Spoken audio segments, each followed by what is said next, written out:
nous nous battons pour la liberté et cette liberté semble nous être reniée par le régime qui est en place au Congo aujourd'hui.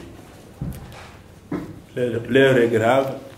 Dans le cas du rassemblement, je suppose que vous connaissez ce que c'est le rassemblement, tout le monde sait ce que c'est le rassemblement aujourd'hui. Le rassemblement, c'est actuellement l'union de toutes les forces politiques et sociales acquises au changement dans notre pays. Ce rassemblement, cette union s'est faite ici en Belgique, il n'y a pas longtemps, c'était au mois de juillet, à Genval, et compte tenu de ce qui se passe dans notre pays aujourd'hui, compte tenu des événements assez malheureux, nous avons tenu à organiser ce point de presse. Avant d'aller plus loin, je voudrais vous présenter les membres qui composent ce panel qui assure la coordination parce que nous n'avons pas encore de bureau permanent du rassemblement ici en Belgique. Et donc cette coordination est assurée par moi-même en tant que représentant de l'UDPS. À ma droite, il y a M. Emmanuel Omadjela, qui est du MLP. À sa gauche, à sa droite, il y a M. Machinda Mani, qui représente le RCD de Roger Lumbala. À ma gauche, nous avons l'abbé Kwakwa, qui représente les CIDE. Et à sa gauche, nous avons Freddy Kouta, que vous connaissez. Rigobert Kouta, pardon, qui représente la NPP. Et donc, nous allons vous livrer un message qui tient compte de ce qui s'est passé et qui traduit un peu nos sentiments aujourd'hui. Nous avons vécu les événements du 19, du 20 et ça continue encore jusqu'à aujourd'hui. Et ces événements nous ont touchés tous.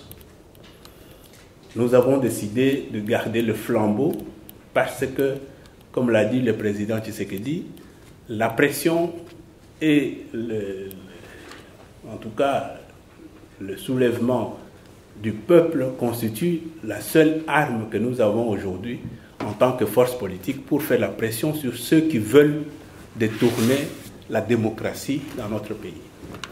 Et donc, pour vous passer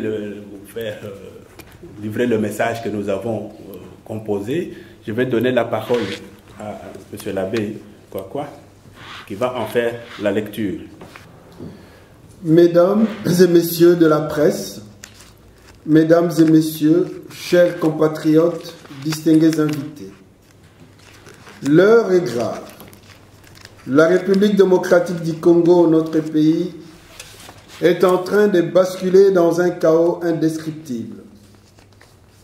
Nos compatriotes ont été massacrés par le régime de M. Kabila alors qu'ils manifestaient pacifiquement pour une cause juste et légitime.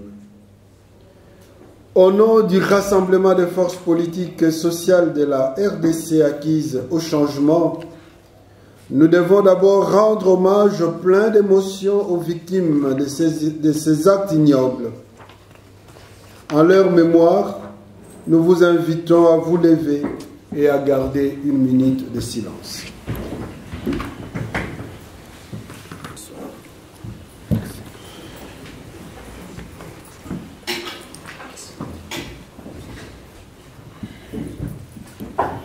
Un vibrant hommage doit être aussi rendu au peuple congolais qui, répondant à l'appel du rassemblement ce 19 septembre 2016, a manifesté son attachement à la Constitution.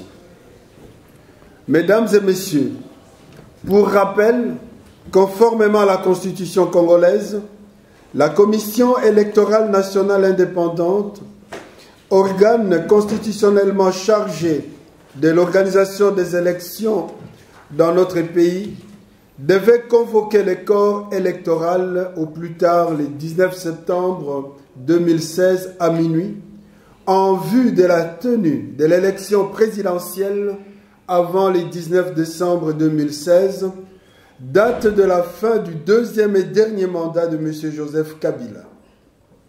Au regard des incertitudes créées par la dite CENI, qui s'était d'ailleurs déjà déclarée à plus d'une fois s'est trouvée dans l'impossibilité d'organiser cette élection, le rassemblement avait tenu à lui rappeler que ne pas remplir cette obligation correspondrait à violer la Constitution, ce qui est de fait un acte de haute trahison.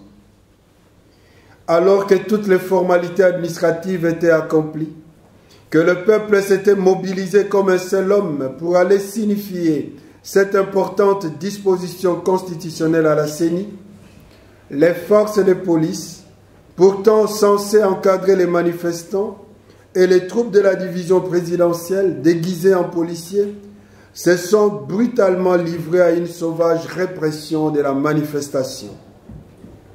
Le bilan de cette sauvagerie, qui n'est pas définitif, puisque la répression se poursuit encore à ce jour, est connu de tous.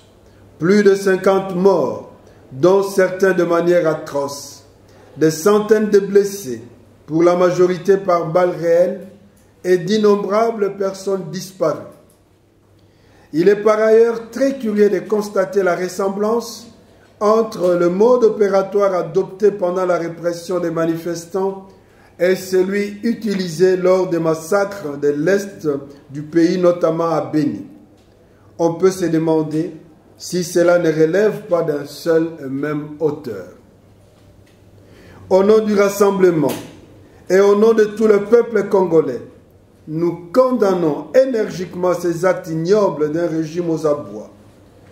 Nous tenons personnellement M. Joseph Kabila et son gouvernement comme responsables de ces actes que nous considérons comme prémédités et planifiés pour maintenir le peuple dans un régime de terreur afin de se pérenniser au pouvoir.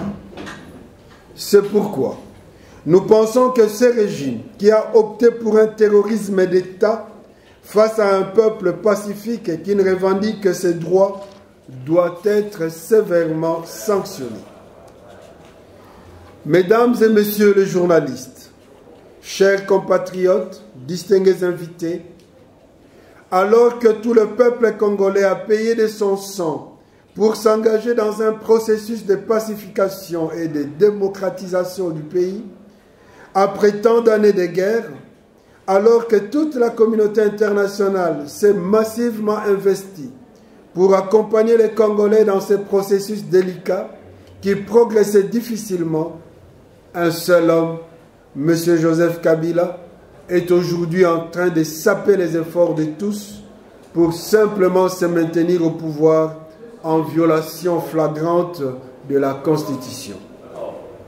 C'est pourquoi nous en appelons à toute la communauté internationale, aux différents États démocratiques, aux associations humanitaires et de défense des droits et des libertés humains, et à toutes les personnes éprises de paix de ne pas abandonner le peuple congolais, victime des exactions d'un pouvoir sanguinaire.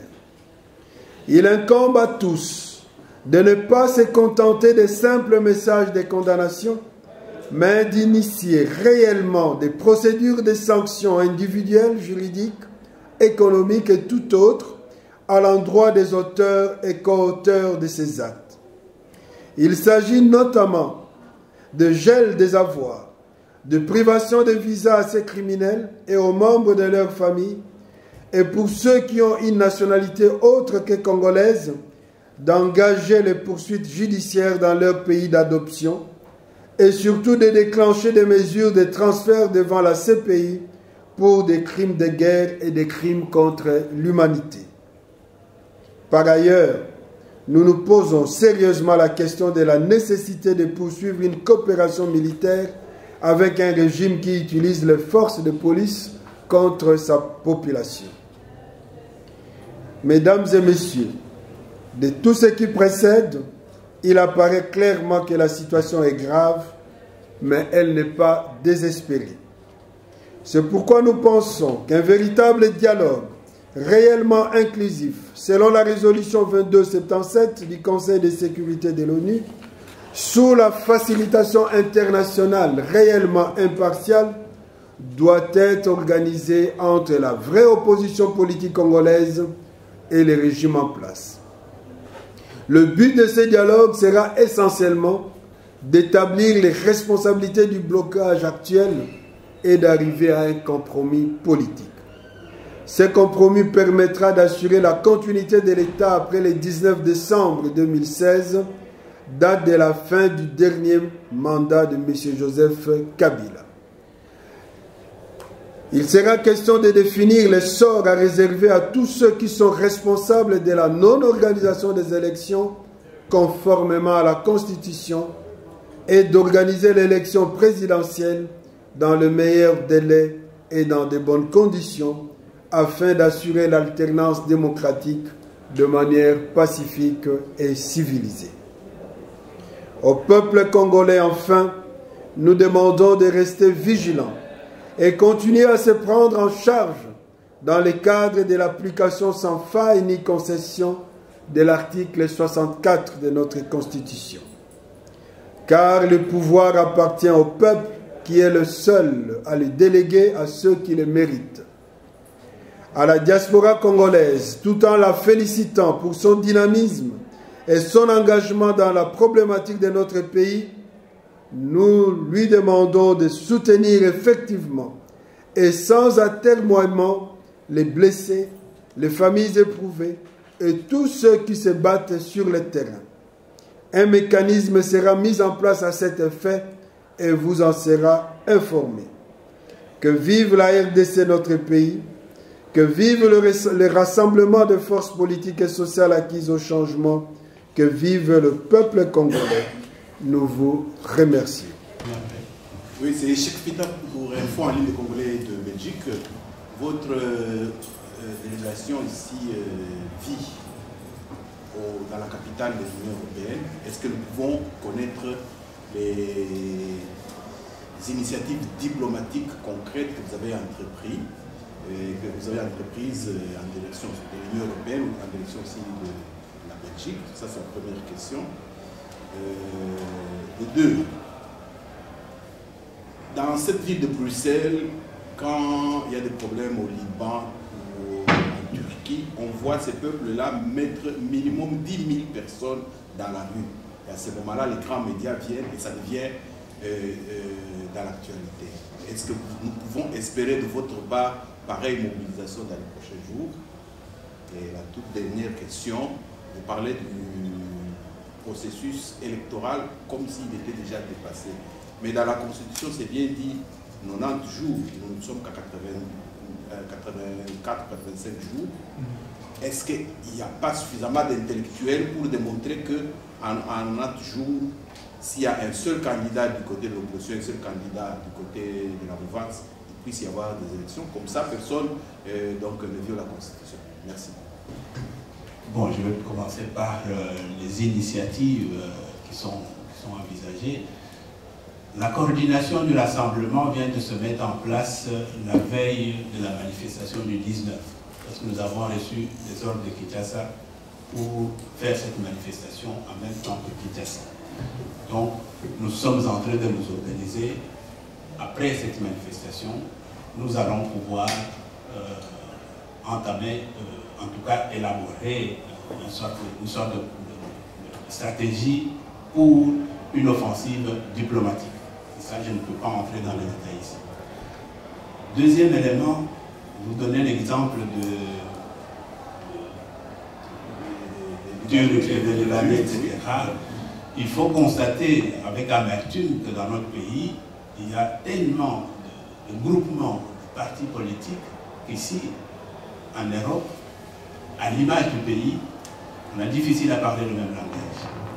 Et la manifestation du 19, nous pouvons d'ailleurs nous féliciter d'avoir réuni près de 500-600 personnes, parce que pour une fois, nous avons dit qu'il ne faut pas des signes distinctifs d'un parti ou d'une organisation particulière, que nous allons dans cette manifestation au nom des Congolais, pour notre pays. Nous allons essayer de rassembler le plus de monde possible, parce que ce problème concerne tous les Congolais. Même ceux qui sont installés ici, qui croient qu'ils ne peuvent plus retourner au Congo, ça les concerne parce qu'ils ont la famille là-bas. Alors, nous essayons de rassembler. Et je pense que ce n'est pas seulement la tâche aujourd'hui de ceux qui sont là devant, c'est la responsabilité de tous, de chacun de nous ici. Nous devons faire en sorte que nous arrivons à faire comme les Libanais, les Marocains le font. Pour ajouter à ce qu'il dit le docteur Kalamba, la lettre qui a été lue également vous rappelle à la fin, la dernière page, que nos actions vont être menées et que pour ce qui concerne l'appel que nous avons lancé en direction de nos compatriotes pour pouvoir soutenir leurs familles qui sont éprouvées au Congo, nous avons dit qu'il y aura, on tiendra informé de ce que nous allons organiser très prochainement. Je crois qu'il y aura soit une coordination, et je crois que je ne voudrais pas anticiper ici ce qui a été dit hier, qui n'a pas, certainement allé jusqu'au bout, mais que dans le jour qui vient, vous serez informés de ce que nous avons prévu pour pouvoir coordonner toutes ces actions. Je vais répondre à la dernière question. Je pense que les manifestations du 19 avaient pour but de rappeler à la CENI qu'elle devait convoquer le corps électoral le 19 septembre. À ce jour, pour le rassemblement, d'ailleurs pour la grande majorité des peuples congolais, nous continuons toujours à croire à cette constitution. Cela veut dire quoi concrètement? Pour nous, il faudra que le 19 décembre à minuit, que le Congo ait un nouveau président élu ou bien que M. Joseph Kabila quitte le pouvoir. Donc, nous continuons jusqu'à ce jour à souscrire à cette constitution. Et à ma connaissance, cette constitution n'a pas changé. Donc, pour nous, quelles que soient les raisons, il faudra que la CENI, comme vous venez de le dire, a encore, je crois, il nous reste 89 jours ou 88 jours, je ne sais pas, je n'ai pas bien calculé, doit convoquer les élections. Le reste, ça ne nous regarde pas. Et dans les pires des cas, je dis bien dans les pires des cas, si jamais la CENI ne convoquait pas les élections, les fauteurs des troubles, les personnes et les institutions qui sont à la base de cette non-convocation des élections, on les connaît. Donc ces personnes devraient répondre devant la justice. Vous avez suivi la conférence, la déclaration du rassemblement ici à Bruxelles. Et quelle est votre impression après cette communication-là? L'initiative est louable. Il est tout à fait normal que les gens se mettent ensemble pour essayer de trouver des solutions pour notre pays. Et qu'est-ce qui a particulièrement retenu votre attention là-dedans? Bon, c'est le fait que l'UDPS et les autres se sont retrouvés ensemble, mais il y a encore du travail à faire en ce qui concerne le message et l'organisation. Ils se sont excusés en nous disant qu'ils venaient à peine de constituer cette coordination. Mais nous leur laissons la chance, nous leur laissons le temps de mieux s'organiser afin qu'ils puissent nous satisfaire, nous tous. Et on n'a plus beaucoup de temps par rapport à la date butoir du 20 décembre. Et ils auront sûrement besoin de suggestions. Vous, à votre place, qu'est-ce que vous auriez aimé suggérer qui se fasse ici à Bruxelles, par exemple? Le président Tshisekedi nous a dit de nous prendre en charge. Nous prendre en charge ne veut pas dire attendre les injonctions qui viennent du Congo. C'est-à-dire qu'au niveau de Bruxelles, nous devons sensibiliser la communauté congolaise, la population belge, afin que le gouvernement belge puisse jouer dans le sens du bien-être du peuple congolais. Et Si on devait faire une sorte de prospective, comment vous voyez l'évolution de la situation d'ici le 20 décembre au pays? La situation est difficile. J'ai toujours dit que nous sommes à la croisée du chemin. Rien n'est gagné. Nous nous battons pour libérer le pays. De l'autre côté, ils se battent aussi pour se maintenir au pouvoir. La lutte doit continuer. La lutte ne doit pas être dans les temps. La lutte doit être permanente. Parce que si nous tenons compte de certaines dates, cela veut dire qu'après le 20, s'il n'y a rien qui se fait, on croise le droit, on croise le blanc. Non, je ne pense pas que c'est ce qu'il faut faire. Je pense que la lutte doit continuer. Je pense que nous avons beaucoup de chances à aboutir à quelque chose de positif. Parce qu'au fait, le problème, c'est quoi? Le problème, c'est qu'il y a un monsieur qui veut prendre tous les Congolais en otage.